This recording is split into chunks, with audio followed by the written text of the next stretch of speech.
सच रुशाली, एक बार वो मेरे सामने आ जाए या मुझे पता चल जाए ना कि वो कौन है, मैं उसकी जान निकाल दूंगी। अपने इन्हीं हाथों से मैं उसका गला दबा दूंगी, चाहे उसके बाद मुझे फांसी क्यों ना चढ़ना पड़े।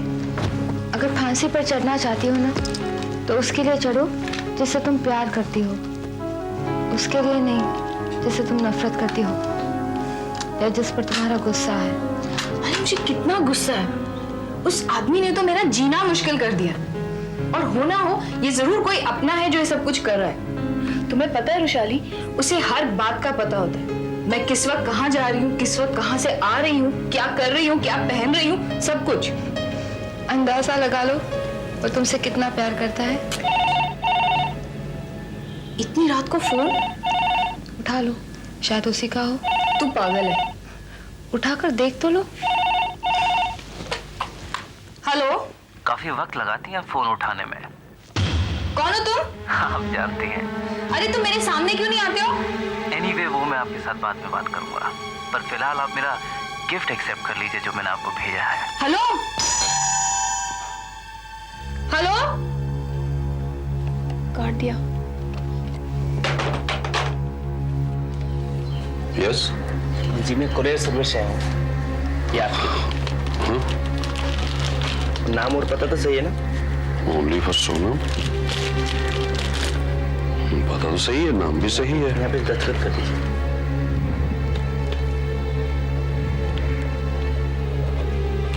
ये लीजिए।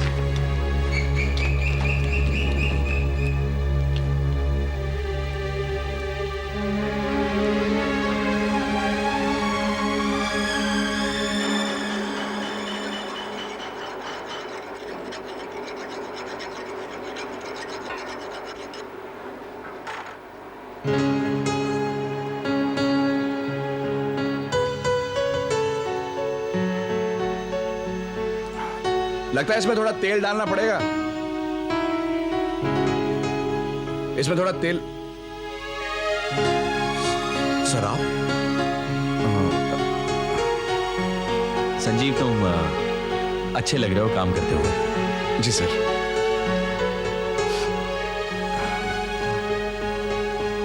मुझे एक चाय मिल सकती है? हाँ, आप चाय? वैसे संजीव, मैं चाय कभी भी नहीं पीता था, लेकिन इस शहर ने ऐसी आदत डाल दी है कि पर सर, आप तो लड़ सकते हैं। मैं कोशिश करता हूं संजीव, उसूलों से लड़ने की। हारता रहता हूं, बहुत कम बार हासिल कर पाया हूं जो और जिसे मकसद बनाया या बनाकर चला हूं, लेकिन इस चाय ने मुझे हरा दिया। सर मैं आपको ये दे देता, लेकिन ये मैंने झूठी की हुई है। मैं देखता हूँ ये लड़का इधर ही किधर। अरे विठल, एक कटिंग देना साहब को। रविराज, अरे आप यहाँ आइए ना। कमाल है, तुम लड़के को जानती नहीं हो और वो तुम्हें गिफ्ट्स पर गिफ्ट्स भेजा जा रहा है, लेटर्स और कार्ड्स देता जा रहा है। पापा, उसने मुझे कॉलेज में भी बहुत परेशान किया। तुमने अपने सर को कहा? प्रिंसिपल मैडम को? जान सकता हूं क्यों? सोनम, तुम हमें कह सकती थी। हाँ, मामा, आप लोग पहले से ही बहुत परेशान थे और मैं आके। गलत बात है, बिल्कुल गलत बात है। तुम कल ही जाकर अपने सर से कहो या प्रिंसिपल मैडम से, नहीं तो मैं जाकर कहूंगा।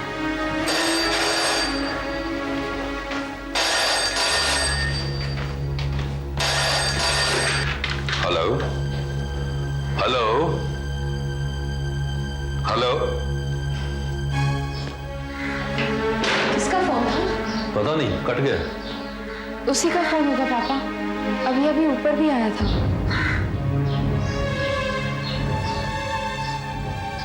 मैं जानता हूं सर कि शायद इन इम्तिहानों में नहीं बैठ सकूंगा क्योंकि मेरी अटेंडेंस बहुत कम है।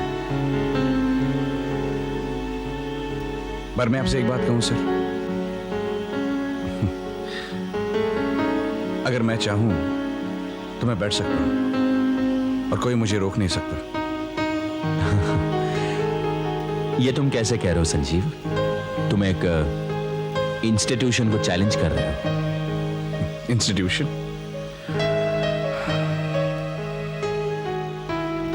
हम किस इंस्टीट्यूशन की बात कर रहे हैं सर? उसी इंस्टीट्यूशन की जहां पर माँ बाप अपने बच्चों को इंसान कम और नोटों की टकसाल ज्यादा बनाने भेजते हैं।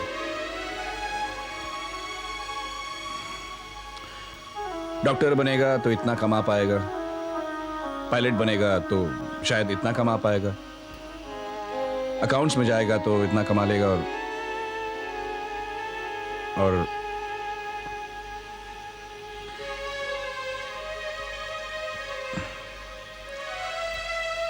आप ही कहते थे ना सर कि शिक्षा का संबंध कभी पेट से नहीं होता, शिक्षा का नाता भूख और कपड़ों से नहीं होता, शिक्षा कभी रोटी का वचन नहीं देती। फिर सर किस चीज का वचन देती है? शिक्षा किस चीज का वादा करती है? और सर अगर इसका जवाब है तो क्या ये वचन, ये सौगंध हम उन लाखों करोड़ों बूढ़े माँ बापों को दे सकते हैं जो सर आज तक अपने बच्चों से यही झूठी उम्मीद लगाकर बैठे हैं कि कब वो इस इमारत से वो कागज का टुकड़ा लेकर बाहर निकलेंगे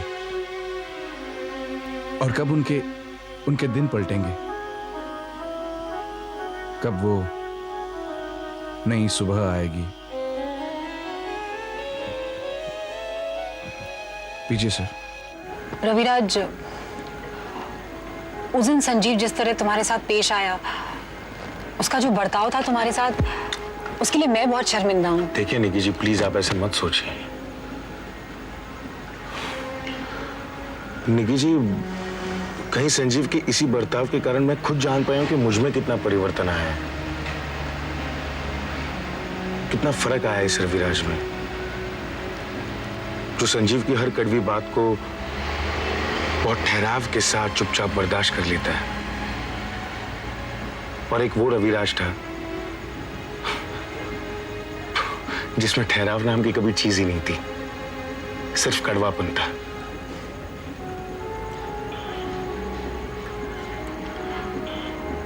मैं मानती हूँ कि संजीव कभी कभी बहुत रूखा हो जाता है, लेकिन वो दिल का ऐसा नहीं है, बहुत अच्छा है वो। क्या करें, हम लोग के हालात ही कुछ ऐसे हैं कि। देखिए, मेरा कहने का मतलब वो नहीं था निकी जी। मैं संजीव के मानसिक तनाव को, उसकी हालत को शायद अच्छी तरह से जान पाया हूँ, इसलिए निकी जी यकीन मानिए मेरे मन में उसके बारे में कभी बुरा नहीं आया। सर हम उस इंस्टीट्यूशन की बात कर रहे हैं जहां पर जो पेपर्स बनाते हैं वही पेपर्स लीक करते हैं। देखो संजीव, तुम एक प्रणाली पर आरोप लगा रहे हो। I am sorry sir, very sorry. पर सर ये आप भी जानते हैं,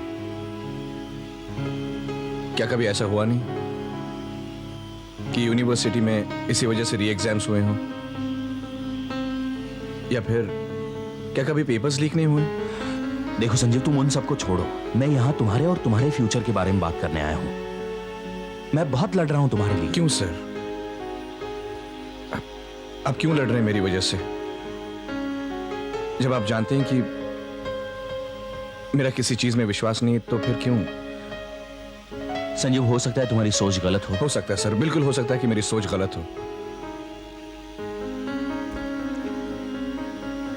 पर सर ये भी तो है कि 50 रुपए की मेडिकल सर्टिफिकेट की वजह से मुझे इन एग्जाम्स में बैठने की परमिशन मिल जाएगी। और आप ये जानते हैं सर कि मेडिकल सर्टिफिकेट और इस मेडिकल प्रोफेशन को कोई चैलेंज नहीं कर सकता। ये सर्टिफिकेट हर अलग अलग चीज के लिए, हर अलग अलग दामों पर, हर अलग अलग कोने में बिकते हैं sir.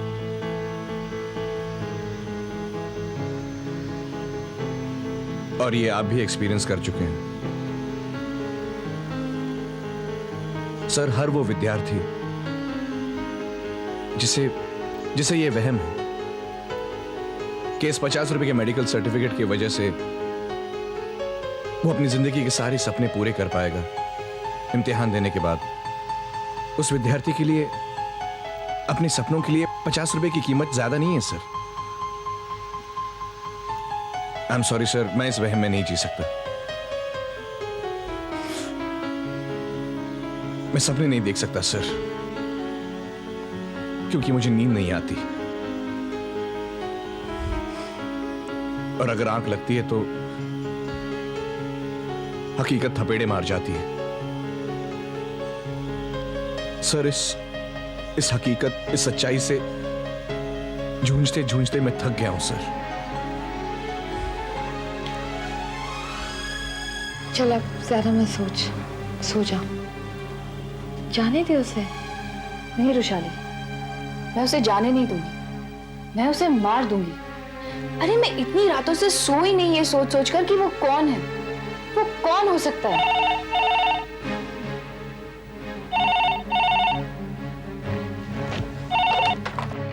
Hello, how was the gift? You son of a bitch, तुम एक बार मेरे सामने तो आओ, मैं तुम्हें बताऊंगी। Good night. क्या हुआ? किसका फोन था? अनीता, वो सोनम को जो देखने आने वाले थे उनका क्या हुआ? मैंने उन्हें मना कर दिया। उनसे कहो हम मिलना चाहते हैं, हम चाहते हैं कि वो आए। क्यों, क्या बात हो गई? अनीता, वक्त माहौल ठीक नहीं है, जमाना वो नहीं रहा। जवान बेटियां घर में ज्यादा देर तक रखना ठीक नहीं है। मैं चाहता हूं कि रुशाली और सोनम के हाथ जल्द से जल्द पीले कर दूं, ताकि वो अपने अपने घर जाकर सुखी रहे। सर, मेरा सवाल ये नहीं है कि क्रिस्टोफर कोलंबस ने अमेरिका कब डिस्कवर किया। 2 अक्टूबर को मेरे घर में मिट्टी का तेल नहीं था और सारी दुकानें बंद थी।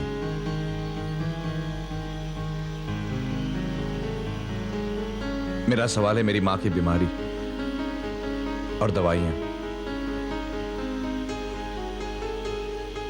मेरा सवाल ये नहीं है सर कि कौन सा नेता अपनी जेब में लाल गुलाब पहनकर चलता था। मेरा सवाल ये नहीं है कि हमारा देश कौन सी तारीख को आजाद हुआ था।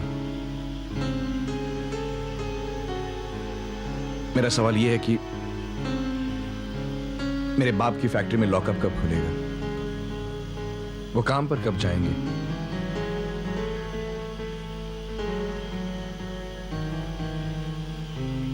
मेरा सवाल है मेरी बहन निकी की शादी।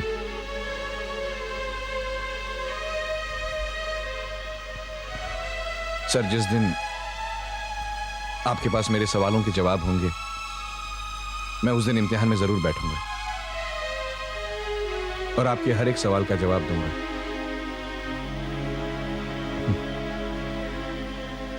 मैं ये भी बताऊंगा सर कि धरती गोल क्यों।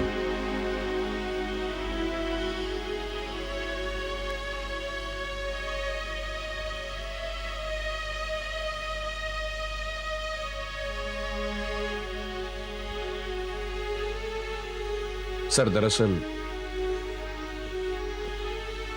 ये जो इमारत है जिसे हम इंस्टीट्यूशन कहते हैं, वो 20 साल तक हमारे अंदर एक सपना जगा के रखता है, और जब हम इससे बाहर निकलते हैं तो हमें एहसास होता है कि ये दुनिया बिल्कुल अलग है उससे जो हमें अंदर सिखाया गया है।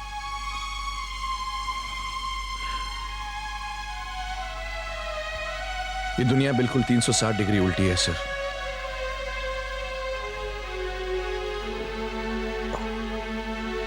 और तब हमें एहसास होता है कि अब तक हम लोग सो रहे थे, लेकिन मैं जाग गया हूं सर।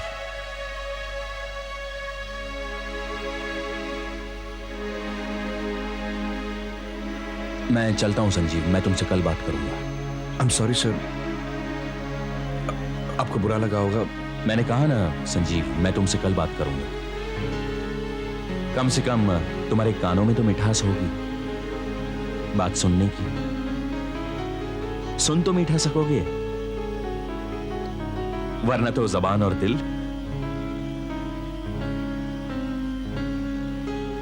मैं तुमसे कल बात करूंगा। तुम अब अपना काम कर लो। Thanks for the tea. अरे नहीं सर। C you.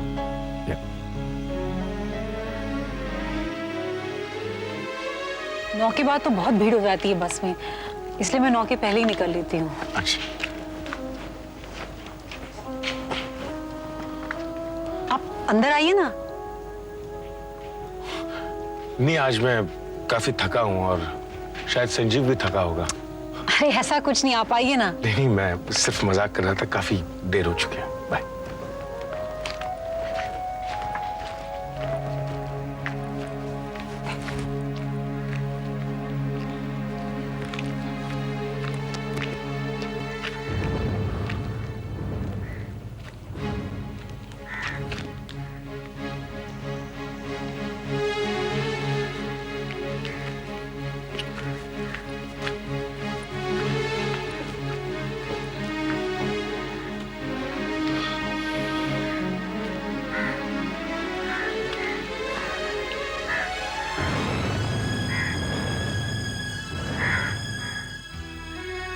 आज संजीव से मिला, उसे काम करते हुए देखकर अच्छा लगा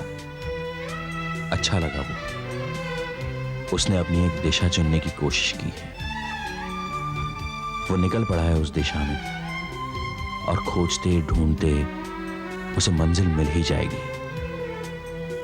पर उसका जो नजरिया शिक्षा की तरफ है, शिक्षा, शिक्षक, विद्यार्थी या विद्यालय, वो नहीं है जो वो समझ रहा है या कह रहा है।